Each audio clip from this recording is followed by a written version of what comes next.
And welcome back to the 2010 SCCA National Championship Runoffs. We're about to go racing with the Formula F division. And ultra competitive. I mean, the times on these cars, the whole first 5-6 cars are going to be right into the same time. Take a look here, something new.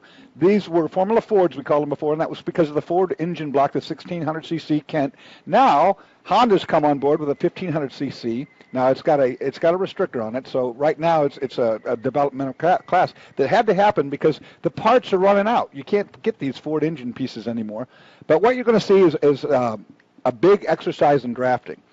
3 times a lap on these long straightaways. There you can draft by the second place car goes by the first place car, and all these guys are going to be really running hard. Sports cars pick.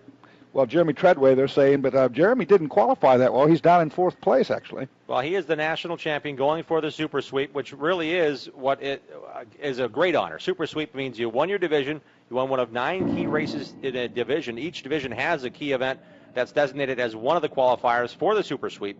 You have to win the national points as well, and you've got to win the Runoffs race. And one driver is eligible to do that here today in Formula F, and it's Jeremy Treadway, the choice of the readers. We'll see if he's the choice after 13 laps.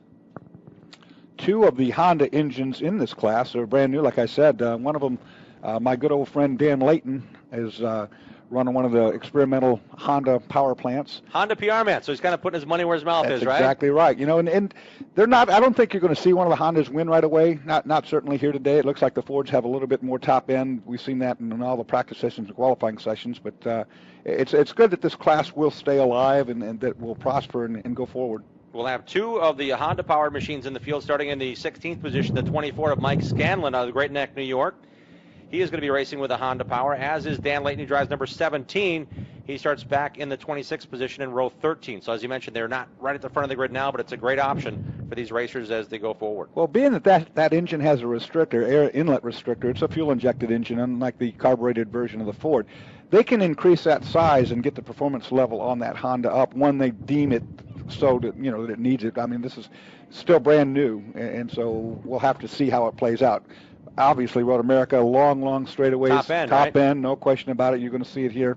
And that's where the drafting comes in because, you know, these cars will actually reach their speed potential limit before they reach the end of the straightaway. They can't go any faster, so the draft really comes in at that point. The guys that are in behind in the slippery air and in the air void really get a big advantage. For 40 years, it was Formula Ford. This is the 41st year of this class being classified now as Formula F, and I think we hear the rumblings. Is it? Yes, John Bisignano is going to join us here to talk to us more about a great class that's been really part of the long-standing histories here of SCCA Championship Racing. Biz?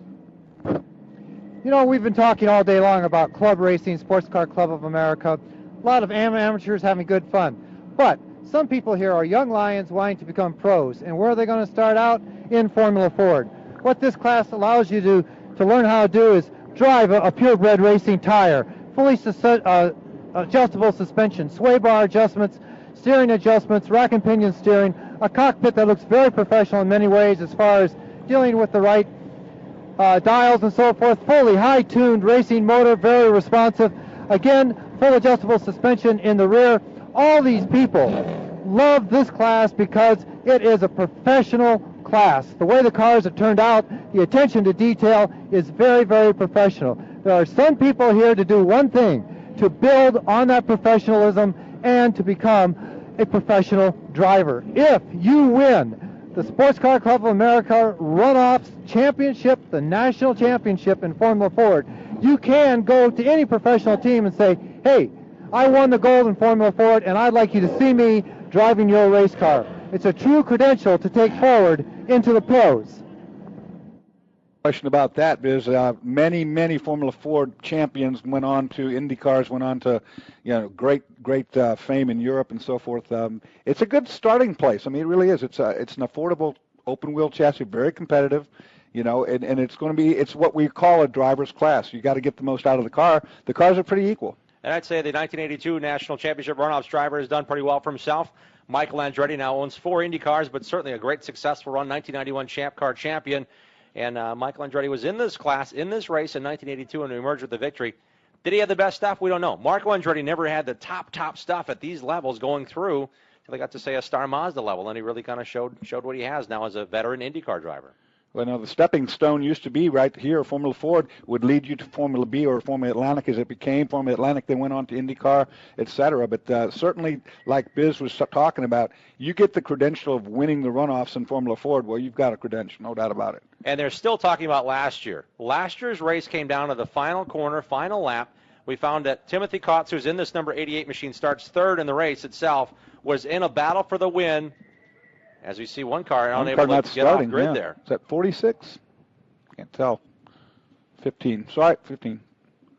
And we're trying to find out exactly who that is the number 15 machine, unable to fire momentarily. It's got to be.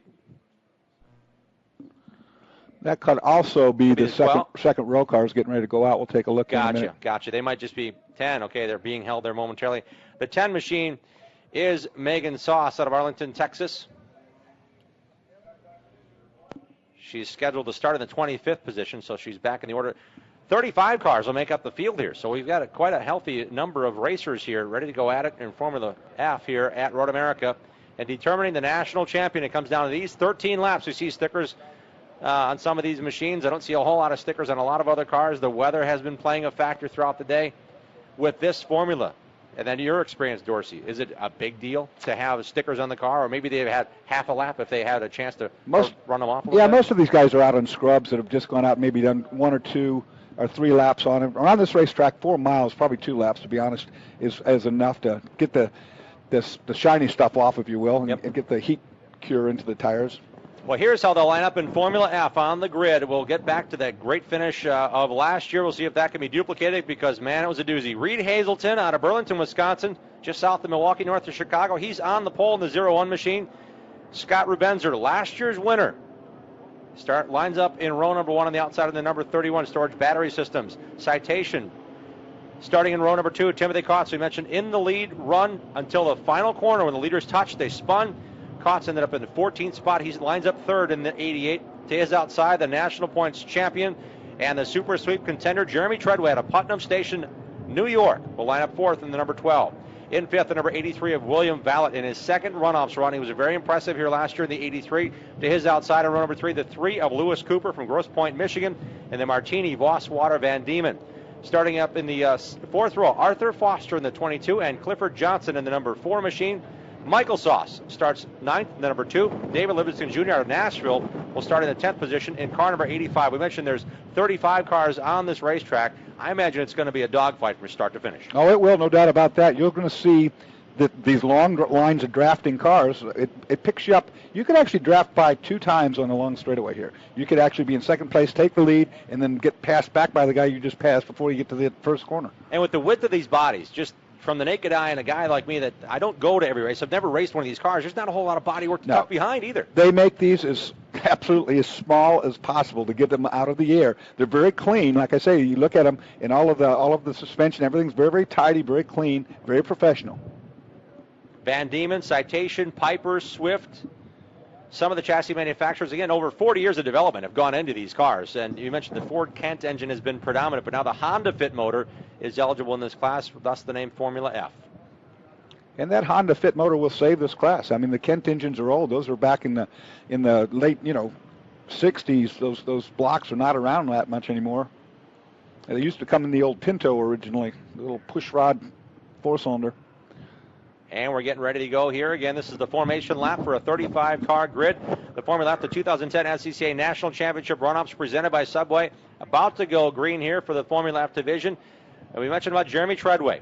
Great run this season on the Northeast Division. Won 7 races out of 7 attempts this year, including the June sprints here earlier this season. So he's familiar with the track. He's a past champion. He 4th place qualifying surely isn't what he wanted, but that doesn't mean anything with this drafting situation. I'm telling him, if you're in that top group, as long as you stay in that top group, you've got a chance to win this race. And Treadway on the start of this race last year had an issue. He started on the pole, but was immediately passed by other machines, and he was done before the second lap was complete. So that may be coming back to frame as well for Treadway here as we reach about half a lap away from going green. Yeah, this is one class where you can definitely, if you get punted back or if you end up back at the back, you can make your way to the front if you're smart using the draft. Formula Lap division here coming right through the very scenic road course here in Elkhart Lake, Wisconsin, and Road America. These drivers have raced across the nation, have logged laps and logged points in their division, and they've earned the right and the invitation here to the SCCA National Championships for the second straight year held here at Road America in Elkhart Lake. Very nimble cars. Now, you don't see any wings on these. They don't have an aerodynamic adjustability like you do on like Formula Atlantic cars or so forth. But the cars and the chassis have a lot of mechanical grip. You'll see that shortly. We got a good chance for Biz to get an up-close look at what is holding these wheels on these race cars. I mean, can you play with the angles? Can you play with the lengths? Or is it all pretty restricted? No, you can. It's pretty wide open adjustability on these cars. And Biz has driven them before. I've driven these cars as well. Back in my early career, did a lot of time in these. 35 cars, and perhaps the drivers of tomorrow are racing against veterans that have been at this for quite a while. I mentioned that because there's a couple of drivers in this field that have over 20 starts. Scott Rubenzer won this race last year. This is Stan Town's 32nd National Championship runoff. Stan's in the number 6, starts back in 21st. Stan's been doing this a long time, long time.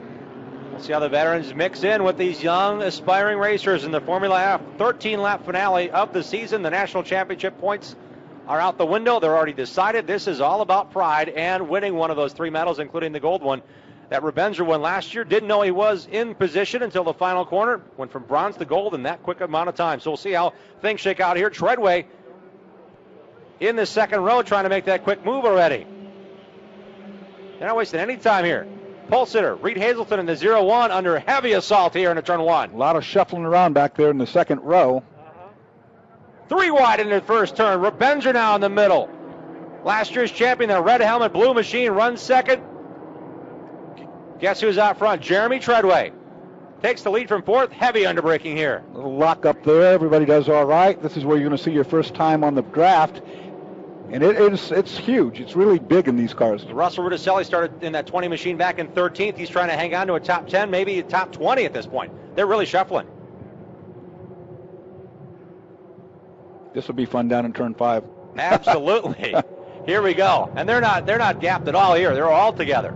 See, there are little puffs of smoke. That's right at the point of lockup. A real good job there of modulating the brake pedal pressure, getting rid of that lockup. One car just went straight on in turn 5. There it is. Nope, 2 cars, sorry. And there's body damage on the nose. That's the nose piece right there, that black machine sitting on the runoff road. That's the stack-up effect that we get down in the brake zone in turn 5. Those guys were back in the pack and got caught out by the stack-up. And really, when you're running that close in these kind of cars, do you want to kind of fan out a little bit just so you don't have that, if you have a choice? Well, they just tend by nature to run really close to each other anyway. Okay. Jeremy Treadway, the race leader and pre-race favorite. There's Scott Rubenzer now back in the 3rd position. And we have caution. Full course caution. I'm sure it's we got a couple cars together down here. 66, Mark Keller started in the 27th position. The 14 is Randy Aycock.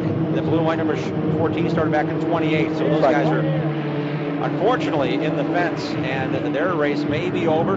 Looks like they had locked wheels, got the wheels inside of one another, and they probably can't get them rolled apart. And the effort, the time, the commitment, the families, the sacrifices to get here, and it's that quick. Over in first lap. It happens.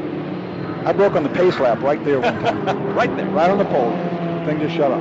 Has it been enough time where I can laugh with you, not at you? It ended up okay. All right. But I didn't get to race that day, and it was pretty disappointing after towing all the way up here and unloading and qualifying on the pole and getting ready to start the race, and it broke. Well, Treadway 1 year ago had that same gut feeling. But the race leader now full in control of this one from the 4th starting position. The national points champion leading off the hill under a full course caution. Yeah, they'll have to untangle those 2 cars, clean that little mess up. That won't take very long, though. We'll keep them single file to get the racetrack again prepared and safe for these competitors. The danger with these cars, and I talk about the interlock wheels, and it can happen. You can run so close together. If you touch wheel to wheel, the car from behind will get launched over the top of the car in front of it. Or if you saw like those 2 cars were right there, it looked like possibly one of those wheels were inside the suspension of the other, and the 2 cars locked together. And that's what happened. Timothy Kotz, we see now in the 88 running in the 2nd position, exactly what he was as race leader. Got into traffic. He and Tony Coelho locked wheels. Yep. Coelho's car went up and over. They both spun and lost the race. That happens. The final corner for the win. Real easily in these classes. And Scott Rubenzer was able to run his way to a championship. He sits 3rd here. Had a very strong start. Treadway got him on the outside, and Rubenzer from the 2nd spot was able to hold on there as well. That was a great start for Treadway, no doubt about it. Got that job done right away, that 4th place qualifying. Well, Went straight to the front. Now these two guys I think they're just going to separate the two cars and send them back. And but Randy, almost always. You mentioned the tow here. He's from Robstown, Texas. That's a good tow. It's a straight poke, straight north. Still in the central time zone, but man, that's a long way from home. Yeah, it is. I don't know if that car's got bend suspension or not. These suspensions on these cars bend real easily. It doesn't take much of a hit to bend a push rod or one of those A-frames. They've got them separated, though. Yep, they're getting that car straight. And just the point of interest here, Reed Hazelton started on the pole position. He's back in 16th right now. Yeah, something not good about that. I don't know what happened with Reed, but he got shuffled halfway through the field on the one lap. He's running the Van Diemen out of Burlington, Wisconsin, and boy, Treadway had issues. I mean, can you are these gearboxes finicky? You mentioned it's a Pinto engine, but is it really tricky? No, not too bad. These gearboxes are actually pretty sturdy. They're not too bad because there's not a lot of horsepower going through them. But, you know, he might have some other problem, too. We don't know. So Reed Hazelton back in 16th. That's how quickly things can happen here in the Formula F division. And there's 35 cars that started this race. We saw a couple off in turn 5. This is, again, a full course caution for the couple of cars that got tangled up here. We just saw a moment ago. We certainly hope that Mark Keller can get his car back righted. He's out of Snohomish, Washington. So Washington, Texas, racers here, all that anxiety, all that buildup. And it's 1.5 laps into it, and you're going back home with a car in pieces. Yeah, and that happens. Unfortunately, you know, it's not rare at the runoffs. A lot on the line here. You get down to, like I say, you run 5, 6, 7 races to get eligible to run here for the championship, and it's only one race, and anything can happen. And Dorsey, when you mentioned you ran these in your formative years in road racing, I got to ask about the conditions you're in. Do you want to run second? Do you want to learn from these veterans? Do you want to have a really fast race car and say, okay, I can do this? What do you learn from a car like this? It's important, you know, in the race to stay up in that lead pack, whatever it takes. You know, you don't have to try to win the race to the last lap. You know, you can't win it to the last lap. But you'll see a lot of guys do things that, you know, put themselves out of the ability to get to the finish, and you can't do that. You learn a lot because these cars are very delicate as far as everything you change on this car, really the car responds to. So it teaches you a lot about chassis setup. It teaches you a lot about, you know, driving on the edge. It's not hard to exceed these cars too. These tires are slicks, but they're very small tires, and so the cars do slide around a lot. How about the brakes on these cars? Oh, they got awesome brakes, so they don't weigh very much. I mean, the cars all are very lightweight, so they've got very, very good brakes. The tires are good, like I said, but you know, there is a lot of sliding going on in the cockpit compared to, you know, cars with wings, you know, where you have the downforce. These don't have the downforce. And I guess, as you mentioned, the biggest danger may be the wheel-to-wheel contact that you have to avoid. Yeah, you have to you know, learn the discipline of that as well, because you know, it only takes one launch or two, and then you figure it out. Not good. Leave that up to the guys at NASA. I don't think I want to be doing that on any kind of car, on any racetrack. But that's the 0-1 going past us. Reed Hazelton, he's back in 16th. He started on pole. What a high he was on as Reed set the fastest lap in the second session, so he's had over a day to go, hey man, I think we got it right. I've got a really fast race car. We're faster than anybody else here. And it certainly has quickly changed as the leaves have started to change here at Road America, and the sun is set now behind the clouds again. It seemed like a crazy weather day here at Road America, throwing a bunch of challenges at these amateur racers, but Hazelton, as we mentioned, started on pole back in 16th here. Jeremy Treadway in the first lap went from 4th to 1st in the first turn. Well, watch Hazelton's car. You have to assume something at the start wasn't good. It might have fouled a plug, spark plug or something, but that doesn't mean his day's over yet either, and possibly just, you know, get the problem solved and go back toward the front. Like I said, this is one of the classes, because of the drafting being so important, you can pull your way back from 15th or 16th and get back to that lead. And that silver 5 is Lewis Cooper in the 5th position here as we're still single file behind the safety car. Full course caution for a couple of cars that had an off but still on the racing surface, so we're getting that cleaned up and set, and the field continues to follow up here into turn 14. Trying to get some heat built in those tires. We mentioned the weather's been crazy throughout the day, Dorsey. Right now, I can't tell you what the temperature is, but the wind has picked up again, and the sun's gone away. It's cold. Whatever it is, it's pretty darn cold out there. And as I said, it's easy to exceed the limit on these cars. You saw that down in turn 5, the brake zone. You'll see how easy it is to lock up the tire. Well, with these conditions being as cold as it is and no heat in the tires, it's even easier yet then to lock up brakes. And to that point, John Benson out of the Southeast Division, in that blue number 7 machine, he's not used to this type of weather, I wouldn't think. Now, as far as the race car setup, who do you rely on? Well, it's been crazy because all their qualifying, all their practice during the week, it's been very nice here. Been in the 80s, mid-80s, it's beautiful weather. And then we had that cold front come through last night. It rained like mad all night. So now we got a blustery, windy, cold day.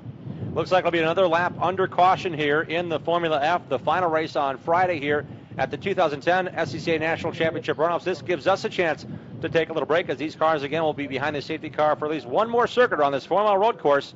The National Championships continue in a moment here on SpeedcastTV.com's exclusive coverage. Stay with us. The 2010 SCCA National Championship Runoffs, presented by Subway, is brought to you by Mazda, Black Magic Car Care Products, and Gum Out.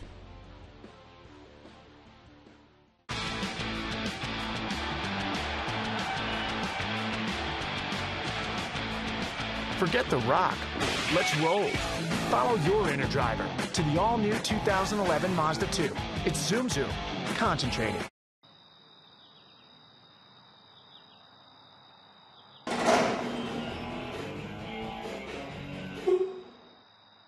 Kid, where you been? Just got back from an SCCA event. Really? Yeah, SCCA has more than 2,000 events every year. Serious? Go to SCCA.com and find people in your area that drive fast and get their hands dirty. And you don't have to be a supercar to compete. So I go to SCCA.com, sign up, and I can start competing? It's that easy. Welcome back to coverage of the Formula F. We find now the wrecker in working order here. A great safety crew on hand. Over 500 volunteers working with us to get these cars righted, and that's the reason why we're under caution, on the full course caution. Can't leave a car in 5 like that. No, that's a right rear suspension. I told you they bend real easy on these cars, and that right rear, that car couldn't be rolled, so they had to lift it up on the wrecker like that, and they're towed over to a safe place, and hopefully we'll get back to green here. That was the machine of Mark Keller, the number 66 machine. Finished first in the Northern Pacific Division, excuse me, as I'm trying to get the words out. I'm trying to figure out how cold it is out there. Well, sometimes my mouth isn't working just right? But really, Keller had obviously high hopes here. His best run was last year in 5 previous runoff runs of finishing 11th, and his day is over with that suspension failure. Down in 5 now, we see all the cars coming through. We're going to get back to green flag racing here, and this could be a critical point. You mentioned how good the brakes are. We saw a puff of brakes here and there from the fronts. That's just those guys running right at the limit. That's the limited adhesion. You're going to see that. Also, remember, because of the drafting situation, all of the cars end up in the brake zone down there in turn 5, for instance, at the same time. So, I mean, you're running really on top of other cars really close to you, so little things turn into big things pretty quick. And we've been back and forth again. It continues. The no indication is when the lights may go out on this pace lap again, trying to get the cars clear, getting the racetrack safe for these Formula F competitors. 13 laps or 40 minutes really is the constraints that the racers are in. They've been here since Monday. Some have been here prior to Monday, getting things right, figuring out what session they want to put down their fast lap, what sessions they may want to make a longer run. Well, the track actually, it was amazing. The track really changed. I mean, the 3 sessions of qualifying that they had, the first day turned out to be the best day. It had the most grip on the racetrack, all the top speeds, almost all of them were on the first day. Some guys made it the second day, these Formula Ford guys. Now, again, you don't always practice and qualify at the same time of day. One day it might be in the morning, the next day it might be right in the afternoon, but the second day of qualifying for the Formula F guys was the fast day, apparently, because most of the guys set their fastest times in that second session. 3:30 in the afternoon on Tuesday was their scheduled time, so that had been a prime with the nice weather, prime the heat of the day as well. Now, we had some rain early in the morning on one day, so that certainly took that session away. So we're going to go back to green as we start finishing line again. Jeremy Treadway is going to lead up. Timothy Kopp's again, the race winner nearly a year ago. I say that because he was about a turn away and a straight away from victory. Ended up at the 14th. He runs second in the 88. Third is Scott Revenge in the number 31, last year's champ. William Ballard runs in the 4th position right now as we go single file back at the restart. In 5th is the 3 of Lewis Cooper, that silver machine. See how he can advance. And Arthur Foster runs 6th in the number 22 machine. As at this moment, again, we got a caution on the first circuit, hopefully going back to green. And Foster will have to do it from the 6th position, excuse me. In 7th is the 4 machine of Clifford Johnson out of Leawood, Kansas. And no one's really established any kind of a pace yet or any kind of a rhythm for the racetrack with that caution happening on the first lap like that. Nobody really has felt their car out yet. Nobody knows what they're dealing with until they get 2 or 3 laps in the book. Well, sometimes you watch races, there's a rain delay, the drivers get out of sync, out of mindset. You're still in the race car, but now you got to click it back in, right? Yeah, I mean, the only difference now is you're not side by side. It's going to be single file on this restart. But you really don't. I mean, the car hasn't come in yet. You don't know what you've got underneath you. Not in one lap, anyway. Well, Treadway went from 4th to 1st, so he knows exactly what can be done to him as the race leader now coming up. That was a power move, no doubt. And it really all transpired after they crossed this initial start line. So there's a long way from the start line all the way into turn number 1. And Treadway's trying to get those tires cleared and cleaned as best as possible, leading this field in to a restart here in Formula F. And our final race on Friday afternoon. The first day included 9 events. Tomorrow we got more racing for you here on Speedcast TV's exclusive coverage of the SCCA National Championship runoffs. And 35 drivers answer the bell, and Jeremy Treadway is trying to put a period on a championship season, national champion. There he goes. I figured he was going to do that. He's gone in a hurry, isn't he? That's an old trick I used to do. That scrubbing the tires back and forth throws everybody off on the rhythm, and then you just stop all of a sudden and take off, and you catch everybody off guard by about 2 or 3 car lengths at least. He's gone. Timothy Kotz is in that blue machine, leading the other blue car with a red helmet. That's Scott Rebenzer. William Ballot trying to make himself. Whoa! Ballot nearly lost it there. That was a good save, and it was been an unforced error. He dropped the left side tires off in the dirt before he was in the brake zone there. That narrow of a car, you don't have a whole lot to get. No. If you lose all of that tire, it's going to be a big deal. This is a bit opportunistic too. Going into the apex that early would have not got that pass done. William Ballot, the black and red number 83 machine, runs in 4th. As I mentioned, he had a great run last year, finished 3rd in the June sprints, and also was the runner-up after a wild finish to Scott Rebenzer in the championship run a year ago. Well, Jeremy Treadway's got such a good start or restart that he's almost out of the drafting situation already. Treadway again leading the race. Timothy Kotz trying to make a vengeful return here as he got involved in the last lap tussle 1 year ago to lose the championship after leading after turn 13 to come to the checkers. He and Tony Coelho made contact after passing a lapper, and their race was done. Scott Rebenzer was the benefactor of that, winning his 2nd national championship. Rebenzer a factor here, and Treadway again trying to break free after starting on the pole a year ago. We talk about history and how things are recalled. Treadway was started on the pole and DNF by this point in the race last year. So that young man, Jeremy Treadway, out of Putnam Station, New York, in the Swift DB Ford, in his 6th attempt to win a national championship, has his best season put together. We'll see if that equates into a championship run here in this race. Certainly was picked hands-on as the favorite here. But I don't know, in Formula F, I don't know, it's hard to pick up because any of those guys from that top group, you talk about Rebenzer, past national champion, any of those guys certainly capable of winning this race. Great charge here again through the kink. That's a very tricky area, but really you got to be respectful of these racers. I mean, because of the open tires, because of the equal limitations here. Rebenzer giving up a spot here to William Ballot. You mentioned Ballot and his aggression here. Rebenzer might be saying, you know what, if you want it that bad here, we got a lot of laps left. And you see these cars move around in the brake zones because they're at their limit. You'll see them starting to duck and dive around a little bit. These guys pushing them right to the edge. Ballot out of Coram, New York. Did not win a race this year in his division, but still ranked 9th in national points after 7 events.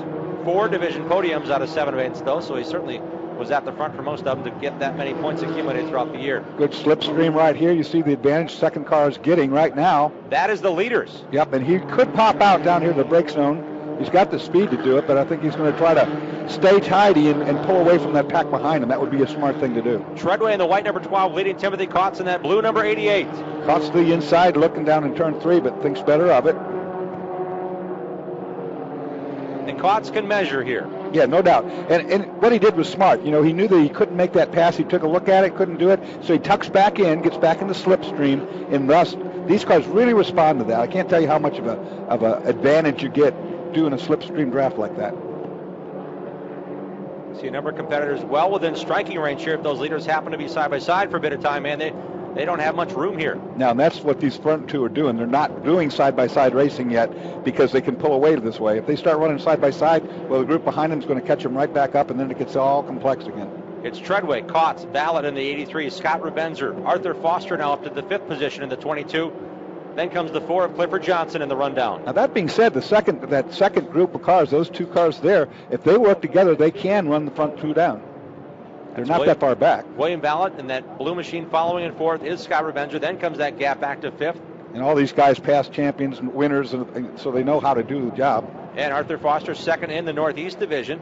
3rd in the national points, currently in that number 22 machine, running in 5th. So he's had a great season. Absolutely great season. There is Arthur right there in that red machine. See the cars dancing around. That's what I was talking about. They really are a little slippery. You got to really drive on the edge. And that's what these guys are doing. That's why you see these puffs of smoke in the brake zones. Cars getting a little bit of lateral movement in them. Foster 5th, Lewis Cooper in his tire tracks now in that silver number 3 machine. Van Diemen running very strong. And this again, your lead duo. Jeremy Treadway leading the 88 of Timothy Cox. Cox out of Geneva, Illinois. It is Piper, DF3D Ford. I think Timothy Cox is just sizing him up. He's just right in that draft right now and looking. He's flashing the mirrors a bit, doesn't want to make a pass. Just, hey, remember. Just moving back and forth and just feeling the car out, seeing what he's got there. I'm sure he's cognizant of the rearview mirror, too, of the two guys behind that are not that far back. If you just joined us, Formula F is underway. There was a caution for a couple of cars that got tangled up entering turn 5, a 35-car field that a couple of other cars also had some incidents on the opening laps, and we went under caution. We're back under full song here. Treadway took the lead from 4th to lead into turn number 1. Here we go back into the first turn, a very fast right-hand corner. And we're 5 laps into this one out of 13 to decide the 2010 national champion in Formula F. This could be pretty interesting. I really think that the 3rd and 4th place car are going to catch this group now. They're getting closer in, and with the draft advantage here, like they're running, they're going to get pulled right up into that fray. In 3rd is William Ballon at black and red number 83. Scott Rebenzer out of Wisconsin runs 4th. Rebenzer, a 2-time champion. 24 years span between Rebenzer's initial victory in Formula V. And look at this. Treadway trying to hold off the 88 of Kotz, and Kotz true in line, and it looks like the 12 machine. Treadway was trying to do a wider entry. Well, Kotz, by popping out trying to make that pass halfway down the straightaway, slowed the front 2 guys up. You see what happens right away is that now there's a 4-car battle for the lead, not just the 2.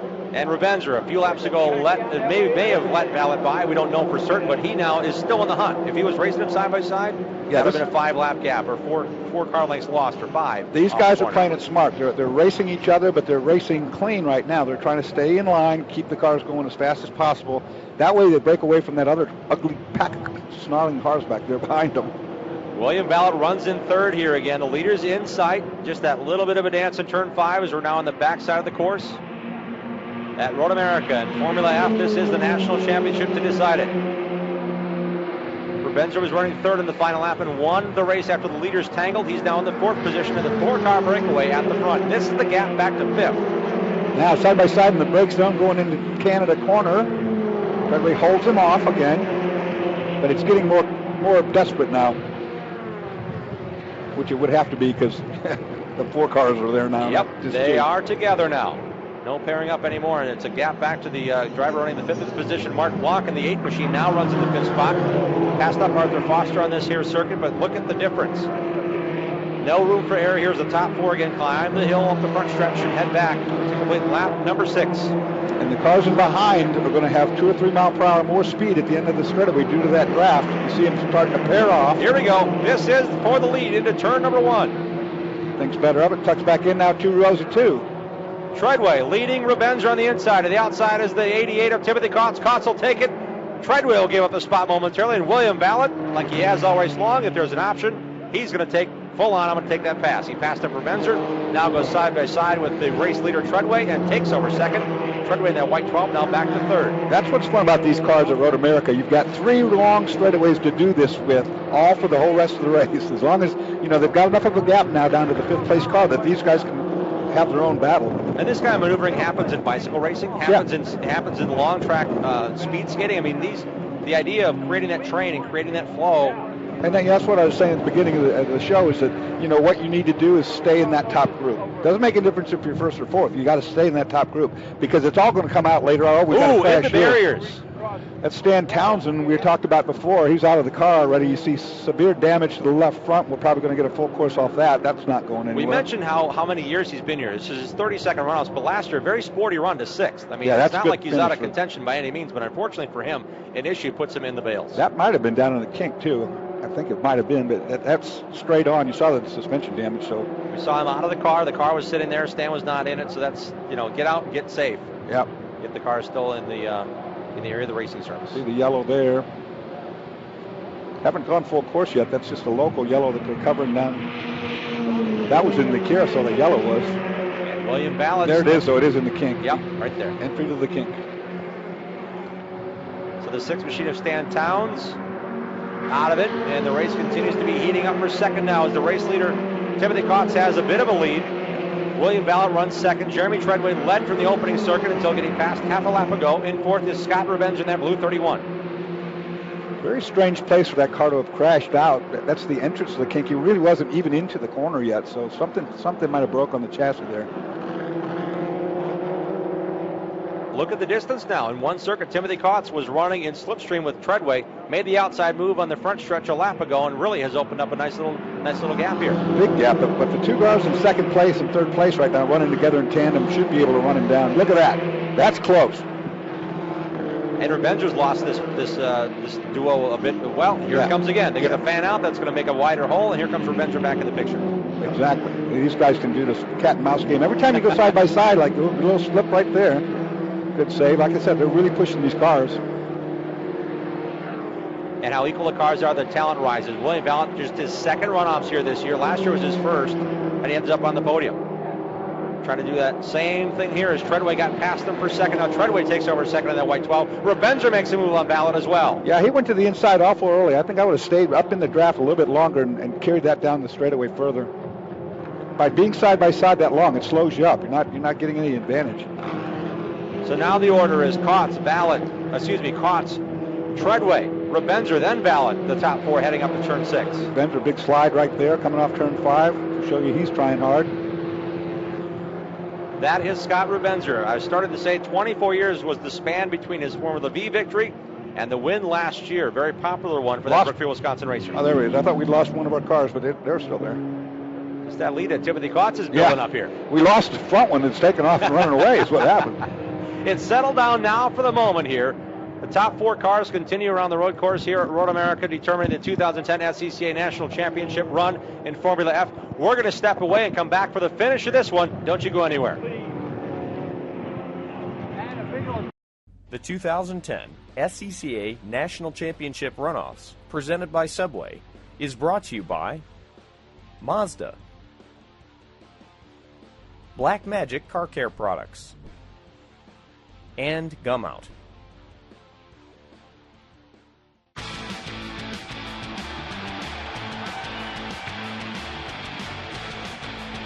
Forget the rock.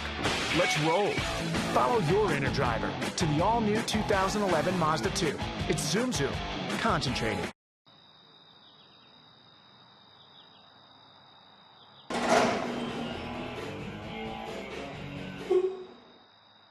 Kid, where you been? Just got back from an SCCA event. Really? Yeah, SCCA has more than 2,000 events every year. Serious? Go to SCCA.com and find people in your area that drive fast and get their hands dirty. And you don't have to be a supercar to compete. So I go to SCCA.com, sign up, and I can start competing? It's that easy. We are on lap number 9 in the Formula F run to the National Championship and the gold medal. Timothy Kotz won just one race this year in 5 events. Still good enough to be ranked in the national standings. Again, he did not run a lot of races, but when he ran, he made a difference. And last year, the difference from victory for him was off of turn 14 to the finish line.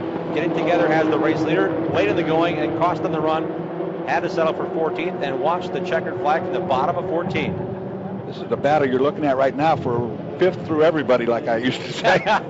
It's still relevant, though. Man, there's 7 cars there. But it's everybody wanting it. John Benson runs in this 5th position, that blue number 7 machine, leading this run down.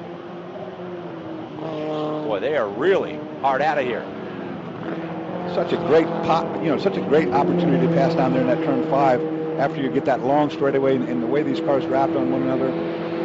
You get it all set up coming out of turn 3, and you just run all the way down that straightaway, just hoping to get to the inside of that turn 5. And give credit to John Benson and the 4 of Cliff Johnson. They made their run. They got past the 22 of Arthur that we were talking about earlier. Arthur Foster in the 22 machine now in the middle of this bunch. They both got past him. Guys fighting hard here, no question. That whole group is really aggressive.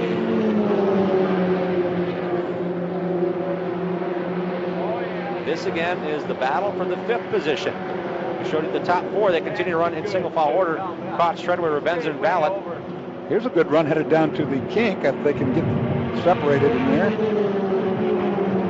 Still trying to decide who wants that position in the kink.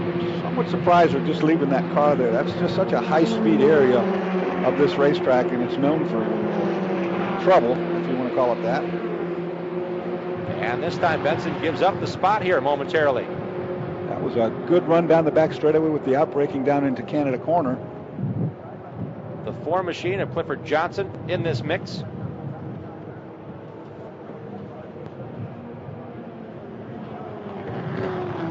There's that blue 7 of John Benson leading this train. Now he'll run in the 6th position as the laps continue to click away here on lap 10 of 13 in the 2010 SCCA National Championship Runoffs for the Formula F class. We mentioned Formula Ford, 40 years, a part of the history here. The engine modifications and the engine availability opens up to other manufacturers. And the Honda Fit engine now available. 2 of the machines running in this class have a Honda motor, so we don't call it Formula Ford anymore. It's called Formula F. And boy, this is called Formula Great Racing right here. Cliff Johnson leading the 22 of Arthur Foster, and a great run here, getting by John Benson. Yeah, that's just normal, really good Formula racing, no question about it. These single-seat cars really perform well together, and you get such a huge draft advantage each time you get on that straightaway. Up the hill to turn number 6. That is our race leader, Timothy Kotzen. He's opened up a gap here. 2.8 seconds at the start-finish line. Then we're halfway through this lap. That's an unusual thing to see in Formula F. 2.5 laps from the end of it here, and he's really got a nice pace going. Cops over Treadway. He's not even in the draft anymore. Rebenzer 3rd. William Ballard runs 4th. That's a pretty good battle right there, the 3rd place battle. Those guys are going to be going at it here the next 2 laps. Rebenzer and Ballard were in the same position, 3rd and 4th on the final circuit with the leaders tangled. Rebenzer 1st, Ballard 2nd across the finish line. Can happen, but I don't think so. With Kaus, with that big a lead that he's got up front, I don't see him making a mistake. And Treadway, I don't think has enough to catch him either. So we shall see it again if something happens, and I know we're getting some lap traffic as well ahead of these racers. That can happen for sure. They're glad to see clean racetrack when they come around the bend here in the kink. Heading back into 12, going downhill to their hard right. See a couple of racers actually giving way now to our race leaders. Yeah, that's good heads-up racing on their part. Knowing the lead guy's coming, not to interfere with them. Just let it happen. This is the battle for 3rd. Scott Rebenzer in the Storage Battery Systems Incorporated, number 31, in his 23rd SCCA National Championship Runoffs. 2-time champ and defending champ of this here race. Leading William Ballard, who raced just one time in the runoffs. It was last year, and it was a silver medal run. That's a really good way to start out. Going by some other cars, again, getting a lap down. The 3rd is the 31 of Rebenzer. 4th is the 83 of William Ballard. To the inside they go. This one's going to go right down to the wire for this 3rd position. Ballard taking a peek. Rebenzer doing that nice wide line and entry into turn number 1. And Ballard seems to have strengths here. I mean, it's a matter of where do you want to pass them, and I hope that we get a clean run to the finish. That's what everybody's saying. They're feeling each other out for sure where the strong points are. Here's a good gaggle of cars going at it still. This is still the battle contested for 5th. The number 4 machine is Cliff Johnson. He's got it now over Arthur Foster. Foster wide? Now, yeah, Foster in the other red machine. Now we're 3 wide. Oh boy, 2 wide again. Good clean pass before the turn in for the corner so it doesn't hinder anybody. And here comes the 0-1 of Hazelton back to life as our pole sitter. Reed Hazelton was 16th at the initial circuit. He has now climbed into battle with this bunch. He's now up to 8th in the maroon 0-1. I don't wonder what happened at the start of the race for him. I don't know. Like I say, sometimes you'll foul a spark plug a foul or something. But he just went halfway through the field on the first lap. Leading this batch is again the number 4, Cliff Johnson. There is Hazelton again picking up a spot on Foster. He's come to life in a big way. The maroon machine second in the picture here is Reed Hazelton, up into the 7th spot now. Was your pole sitter, went back to 16th on lap 1, and now is fighting back. Silver 3 is Lewis Cooper there, trying to hang on as the tail of this train. And Hazelton, yeah. Again, we had a caution soon after we went through our first lap. Hazelton's got a big black mark on the nose of his car, which means he's been up underneath somebody who's actually made contact nose to tire. You see the black mark on the nose right there. Yep, great camera work by our SpeedcastTV.com guys. And spending the day in the environment here we've had very, very tricky weather. I bet you that nose mark came on lap 1, turn 1, when he went from 1st to 16th. I think he probably made contact with somebody there, and that's what shuffled him back. A lot of aggression on the start, too. Treadway was back and forth and took that lead into turn 1. Treadway took that big jump around the outside, came from 4th to take that lead, and I think that's probably what we're looking at. That tread mark on the front of the car probably happened right in there. Great recovery by Hazelton. He's now up into 5th, passing the 4 of Johnson. Good run into Canada corner right there. I didn't think he was going to get the car stopped, but he did. Hazelton and the Hoosier Tires, Farley Engines, LMI, Van Diemen Ford, up into 5th. He'll probably just run away from this pack now because with that time he set in qualifying, obviously a really fast race car. He had that problem at the start, but he, on paper, should be able to outrun these guys. He's in 5th. We see Arthur Foster again contesting in the red car that just went to the right-hand side of Cliff Johnson. And this side-by-side racing is exactly what he wanted to see because this will slow all these guys up. And why not make it a blue car in the middle there? That's the number 7, John Benson, trying to hang on and advance positions here up the front stretch. Well, they're having a good time. Couple laps to go. Why not? A lap and a half from victory here. Little smoke out of the silver car at the back there. For Timothy Kotz, and this is the best battle again on the racetrack for 5th.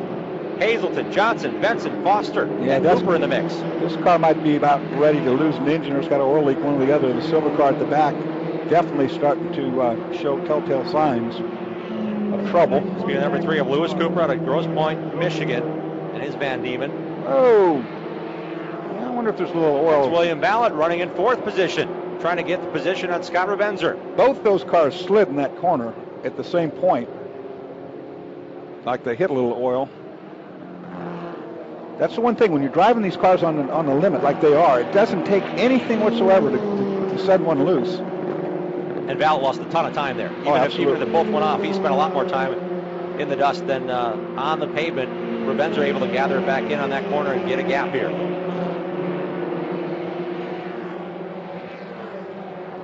Through the kink. Again, this is a 13-lap contest. We're on lap 12. This remains a great battle for 3rd. Yeah, that's the best Ballard's battle. trying to gather it back in. We're holding here for the run to 5th. That was that 5-car breakaway we talked about, and here it is. Hazelton has the lead now on John Benson. The blue car now trying to get, he got past the 4 of Cliff Johnson he sure did. He moved by. 22 of Arthur Foster still in the group, and that silver car right behind him able to keep even there, and the silver 3 is Lewis Cooper. Cooper back in 9th. And it changes about every straightaway, you know. Every time you come off that straightaway, somebody makes that move. Well, they certainly aren't going to say, boy, I didn't have anybody to pass out there. They were doing a lot of racing. Yeah, these guys are getting their money's worth out of it. And the silver car looks like the smoke problem's cleared up a little bit. Yeah, it's Cooper at the very end of this little train here. The 4 car, again, Cliff Johnson, he's been in the mix all race long in this 4th, 5th, 6th, 7th position.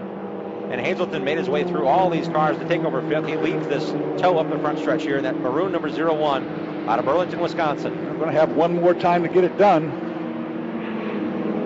Final circuit, that blue car is John Benson we talked about. Here we go, triple pop. Dade City, Florida's John Benson trying to make a run here.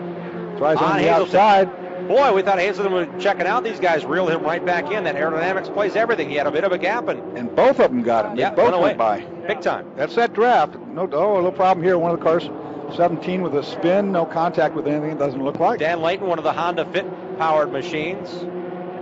That's my old buddy. He had a spin in the kink the other day, kind of woke him up. Started 26. He was running 24th at the time of his spin.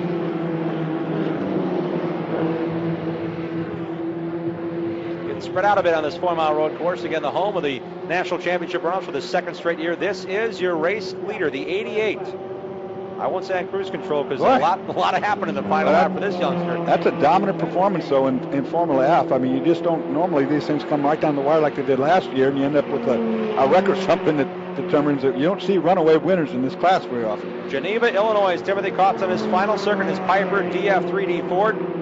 Rayburn Hoosier, 2-Dog, Boyce Body, the sponsors on a Chicago region representative. One of the Central Division, racing here at Road America 3 times a year, and the June Sprints all add up to. Let's play in my backyard, boys. Yeah, and Timothy Kotz almost had the victory a year ago, putting a period on his great season this year. Boy, you got that right. I mean, that's a dominant performance over a good field of cars, past champions, etc. He finished 6th in his division, but again, we mentioned 1 win in 5 races. I imagine he was gearing up for this weekend, right here. Boy, he got it right, whatever he did.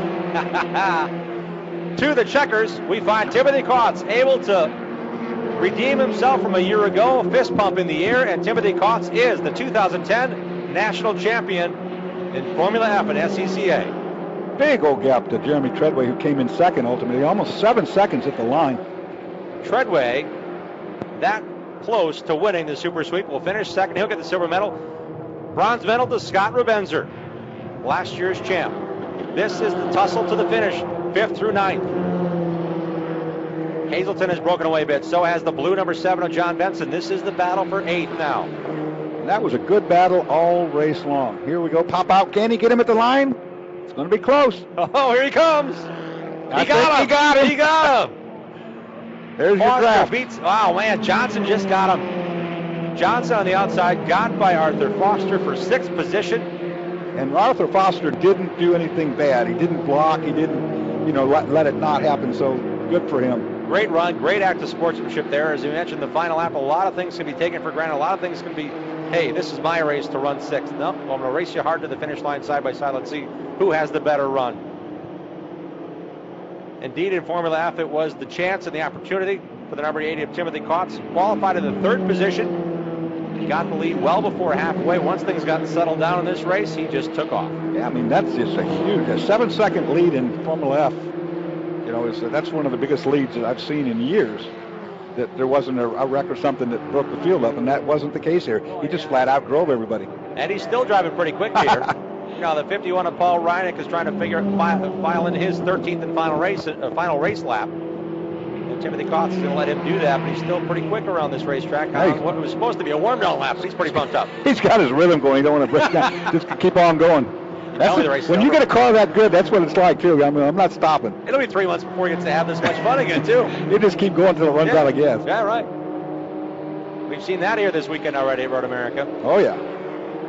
Great job. Formula F, again, a class that's been involved in SCCA for 41 years now. As a first-time winner of the National Championship Runoffs, Timothy Kautz.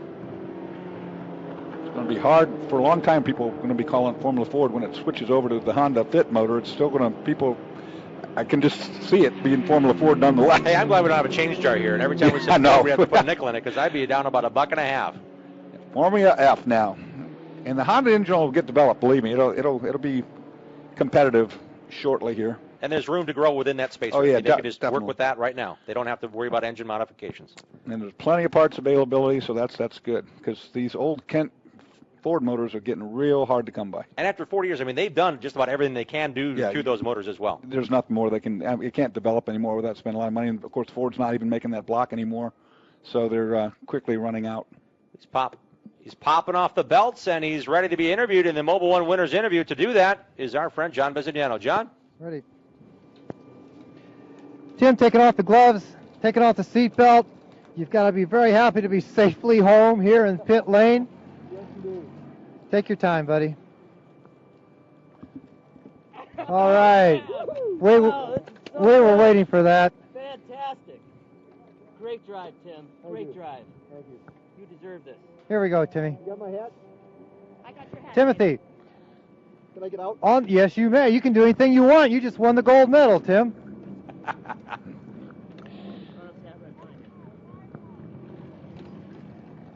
Okay, Tim. Congratulations on what a fantastic drive. Let me ask you, you played it perfectly down that straightaway, passing into the lead. Well, I was drafting by Jeremy, trying to stay close to him, and I realized that we were getting caught. So it was time to go. Yeah. And so we went. But once you got by, you did go. They couldn't do anything to keep anywhere near you. Well, I wasn't sure that was going to be the case when I got out in clean air, but it was. Tim Kautz, the race winner. Second place to the number 12 machine of Jeremy Treadway. Finishing third, Scott Rebenzer. Finishing fourth, William Ballard. Ballard, again, very aggressive moves early on. Ends up running in the 4th position. John Benson, a strong run to 5th. Great race all race long with Arthur Foster, who came back to finish 6th. Nips Cliff Johnson at the line for 6th. Back in 8th was Lewis Cooper. 9th was their pole sitter.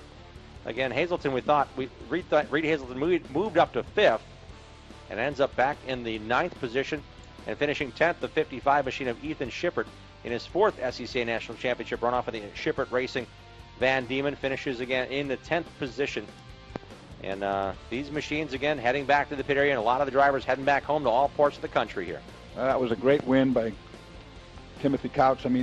You don't see a drive like that very often. Once he broke the draft, though, and got in the lead where nobody could be off the back of him, he just kept his head down and, opened up to a 7-second lead, which is huge.